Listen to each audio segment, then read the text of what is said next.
Look at you, thinking you belong here." The woman's voice sliced through the murmurs of the crowd like broken glass. She didn't just stop at words. With a cruel smirk, she tilted her crystal glass of champagne and let it spill, the golden liquid splashing down onto the silk blouse of the black woman standing quietly at the center of Law. Gasps rippled across the gala floor as the stain spread, dark and humiliating, while the scent of alcohol filled the air. The woman's laugh followed, sharp and dismissive, as if the humiliation was nothing more than entertainment. Conversations froze, eyes darted, yet no one stepped in. The grand chandelier shimmered above, casting a harsh spotlight on the victim's silence. Her shoulders stiff, her jaw set. The offender leaned closer, her voice dripping with disdain. "Maybe next time, dress like you can actually afford to be here." Then she turned away, laughing with her circle of wealthy friends, certain she had put the stranger in her place. What she didn't know, what no one in that glittering hall suspected, was that the woman she had just mocked and drenched in champagne was not an outsider, not a guest to be ridiculed, but the very mind and power behind the $8.3 billion tower they were celebrating tonight. The champagne still clung cold and sticky against her blouse, yet she didn't flinch. Instead, she stood in the middle of the ballroom, her eyes calm, absorbing every cruel laugh, every whisper that floated around her like smoke. To the crowd, she appeared like an uninvited outsider, someone who had wandered too close to wealth and privilege and paid the price for daring to stand there. But beneath the quiet restraint was a storm of memory and resolve. Just weeks earlier, she had stood in her late father's study, the oak shelves lined with architectural blueprints and leather-bound books, a room that smelled of history and unfinished battles. Her father's voice echoed in her mind even now, firm yet weary. "You will never understand what this city truly is until you've stood in its shadows," he had told her, his hand resting on the plans for the tower that bore his legacy. "It's not enough to own steel and glass. You must know the people who are invisible inside it." That night, she had promised him she would carry his vision, not from the safety of a corner office, but by walking straight into the fire where respect was denied and dignity was tested. So she shed her title, stripped away the armor of tailored suits and polished introductions, and stepped into the city as a woman no one would recognize. For 2 weeks, she lived not as the CEO whose name was engraved on contracts worth billions, but as just another invisible worker. She wore the uniform of the cleaning crew, her name reduced to a plastic badge clipped to her chest, her hair tied back to keep it practical, her steps blending into the silence of night shifts and empty lobbies. She wiped down marble floors that once echoed with her father's footsteps, polished brass handles that had opened doors to men who had shaken her family's hand in boardrooms. Each task carried a strange weight, reminding her that the same hands now scrubbing away fingerprints had once been taught to sign multi-million-dollar deals.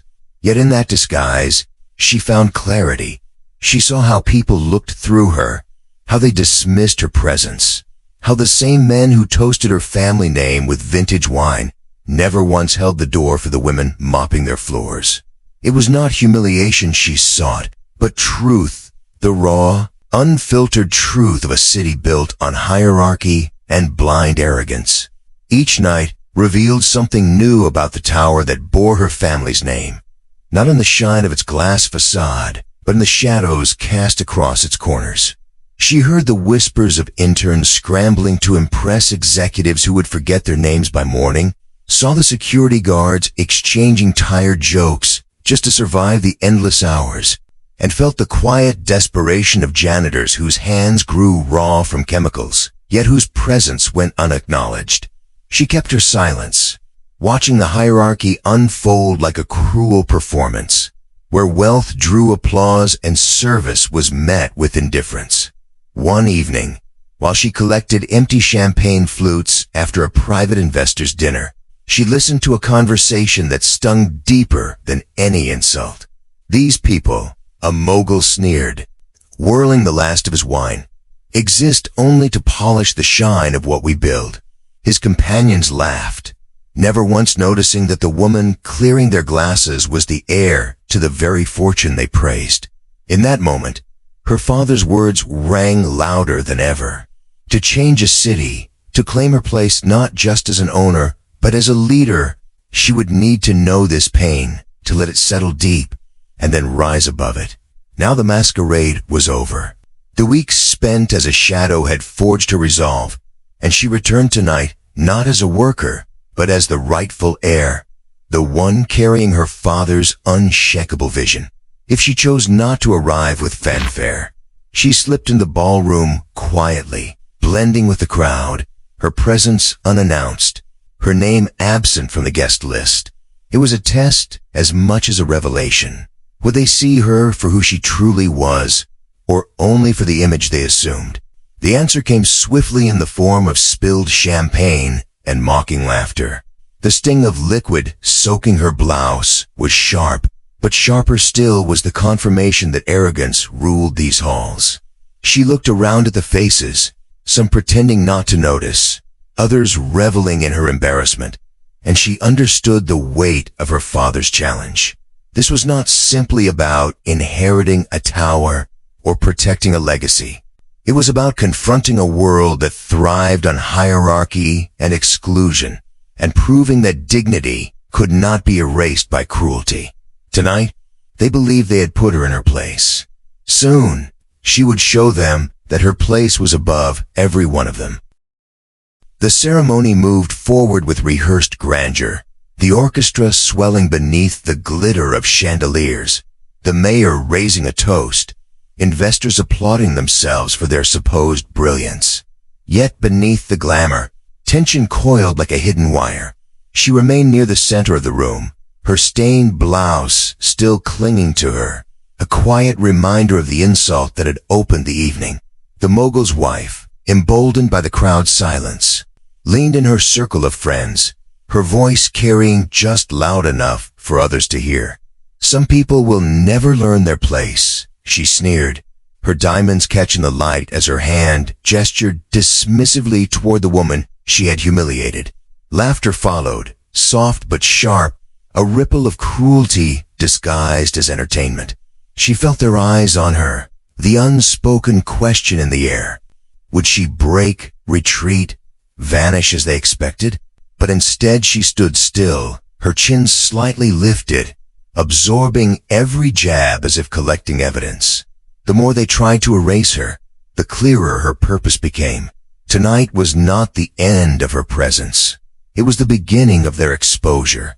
The clinking of glasses grew louder as servers wowed between tables.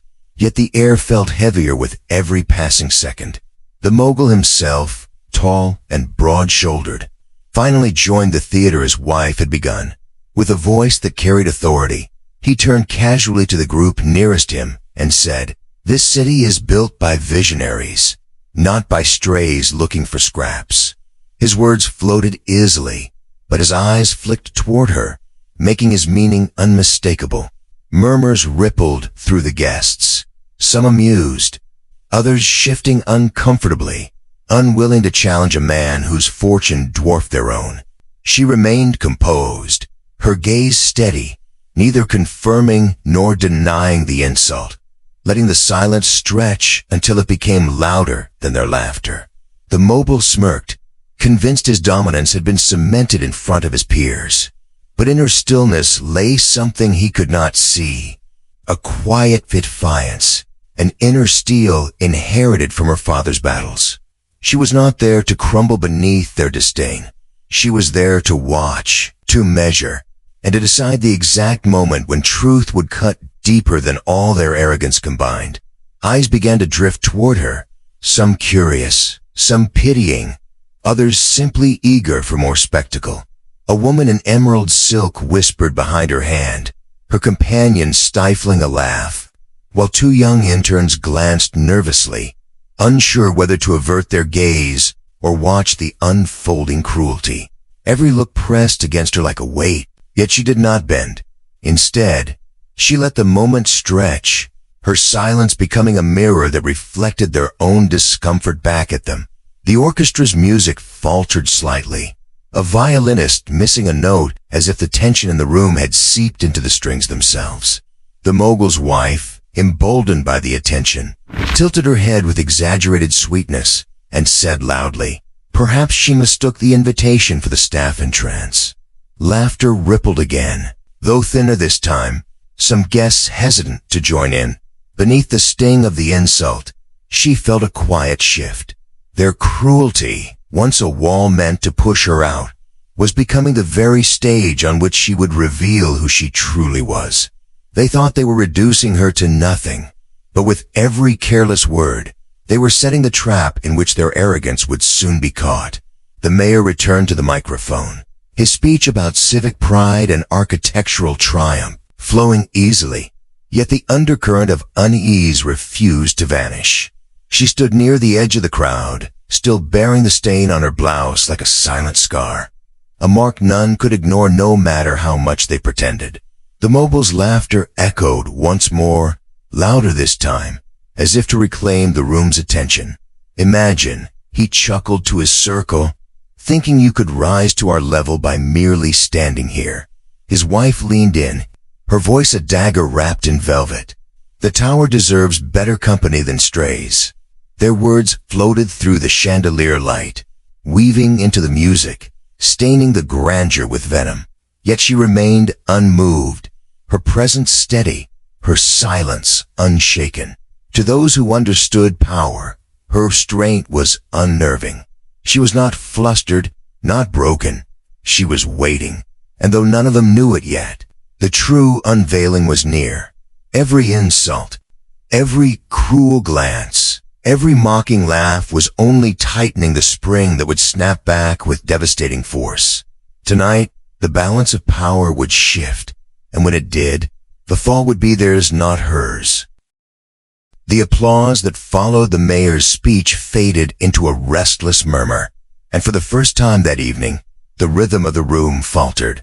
Something in her stillness unsettled them, an unspoken challenge hanging heavy in the chandelier-lit air.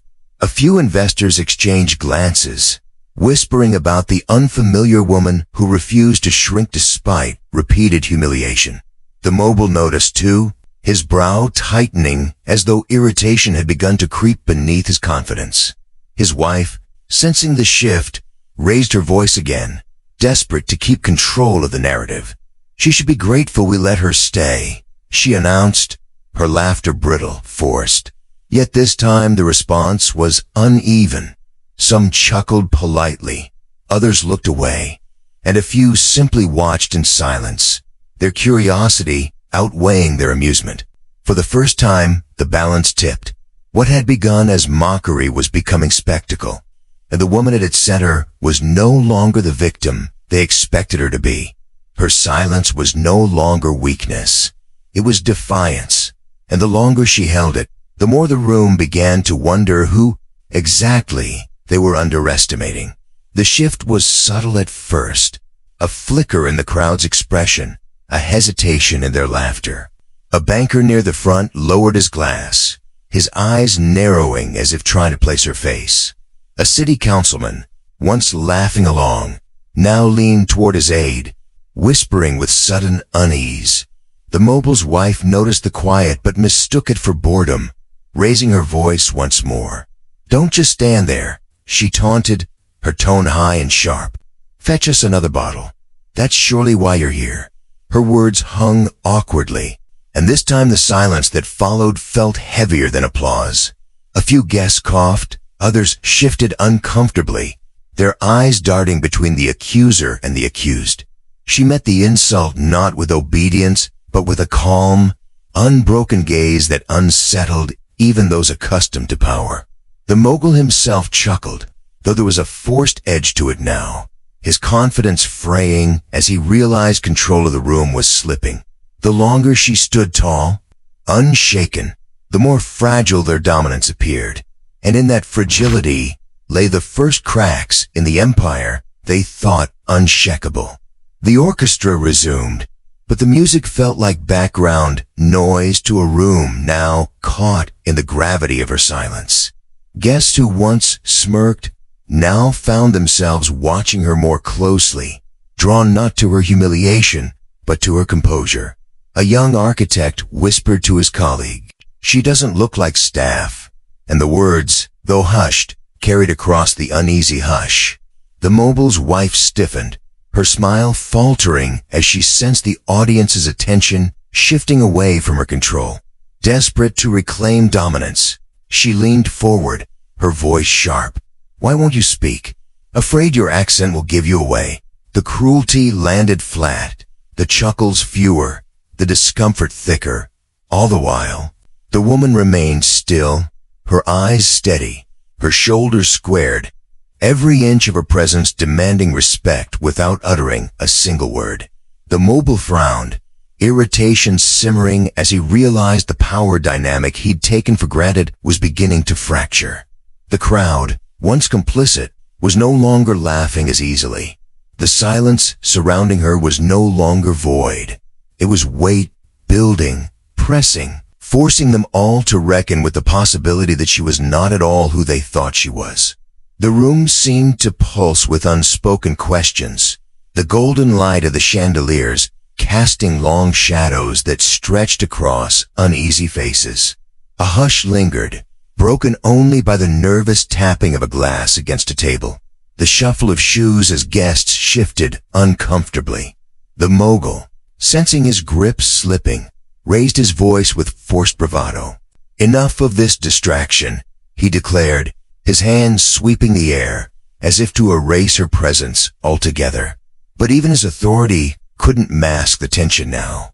Too many eyes had turned toward her, too many minds questioning what exactly gave her the strength to endure such relentless scorn. His wife tried once more, her tone sharpened to a blade. "She doesn't belong here, and it's time someone showed her the door." Yet the words, meant to cut, instead echoed back like a hollow threat. All around, the audience's unease was growing into curiosity, their laughter fading into silence, their silence swelling into anticipation. They were waiting, unknowingly, for the moment that would change everything. And she, calm and unyielding, was ready to deliver it.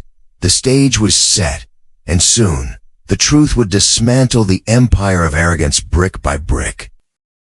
The silence stretched so long it became unbearable, and then, at last, she moved.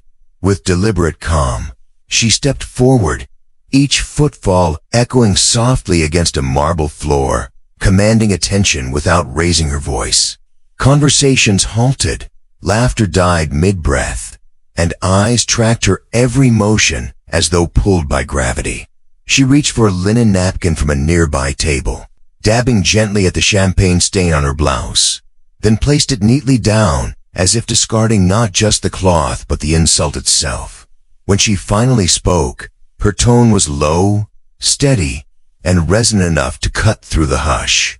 "Strange," she said, her gaze sweeping the crowd, "to be treated as if I don't belong in a place my family built."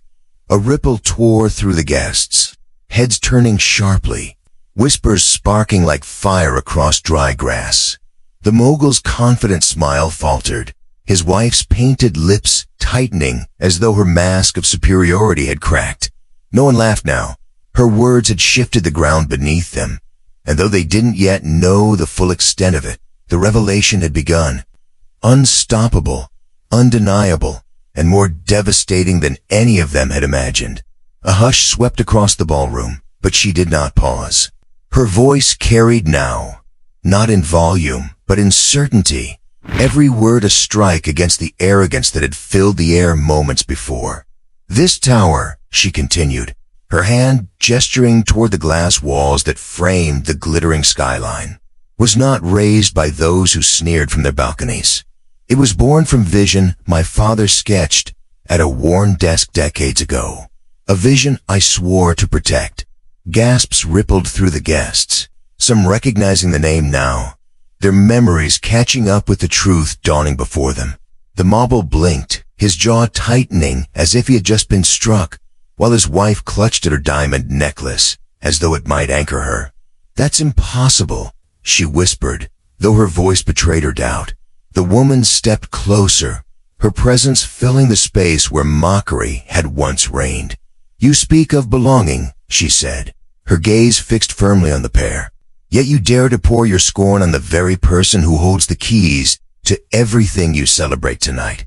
The weight of her revelation settled like thunder, shaking the room to its core. Her words hung in the air like a verdict, and the silence that followed was so sharp it seemed even the chandeliers stopped their shimmering. She let it linger, then reached in her clutch and withdrew a sleek black folder embossed with a crest the Mogul knew all too well. With a measured grace, she opened it and revealed the official documents, the ownership transfer, the contracts, the signatures that bore her name. Gasps broke the silence, louder this time, spreading like a wave through the guests as realization crashed over them. "Allow me to reintroduce myself," she said, her voice steady, her eyes locking on the Mogul and his wife. "I'm the CEO of Morgan Global. This tower, every inch of it, belongs to me." The Mogul's face drained of color, his bravado evaporating as the weight of her words hit him like a blow. His wife stumbled back half a step, her hand trembling against her jeweled necklace, the certainty in her eyes replaced by naked fear. Around them, the crowd stirred, their curiosity turning into awe, their whispers rising into a storm. The woman they had mocked was no guest at all. She was the sovereign power of the night. A stunned silence swept through the ballroom, broken only by the sharp intake of breath from those who finally recognized her name, her face, her authority. Investors who had laughed moments earlier now straightened their posture, eager to distance themselves from the cruelty that had been on display. The mayor's glass hovered awkwardly in midair, his words caught in his throat, while a line of reporters at the back of the hall scrambled to capture every detail of the revelation. The Mogul's confidence shattered, his hands tightening into fists at his sides. Yet even he knew there was no recovering from the truth.